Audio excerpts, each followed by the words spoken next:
اكيد اول شيء نبارك لكم، نبارك جمهورنا، نبارك اللاعبين اللي قدموا داخل المستطيل الاخضر، نبارك كادر التدريبي حقيقه اللي وضع الخطه المناسبه. اكيد تعرف الرطوبه الان في تايلاند، يعني الرطوبه شويه قويه. تعرف الدوريات يعني بعد اول جوله اللاعبين شويه يعني متعبين مجهدين. تنتظرنا مباراه الفايز من تايلاند، يا رب انه ناخذ. اكيد يعني بخدمه المنتخب الوطني شو وقت ما يحتاجني جناح، اهم شيء انه نصعد كاس العالم. انا هذا اهم حلمي، اعتقد الاول انه صعدنا ان شاء الله كاس العالم. اكثر من مركز لاعب. اكيد المدرب دائما يعطي واجبات.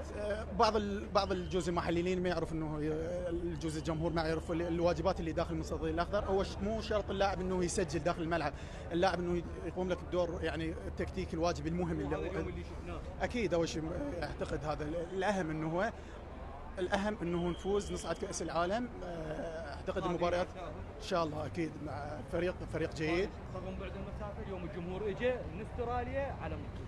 اكيد، واحنا نلعب اصلا نلعب الجمهور، نلعب ال 45 مليون. المباريات المهمه تتحسن بالتصنيف الدول العالمي. اهم شيء ناخذ البطوله ونعيد الثقه بالجمهور، وان شاء الله يا رب انه نصعد كاس العالم. شكرا.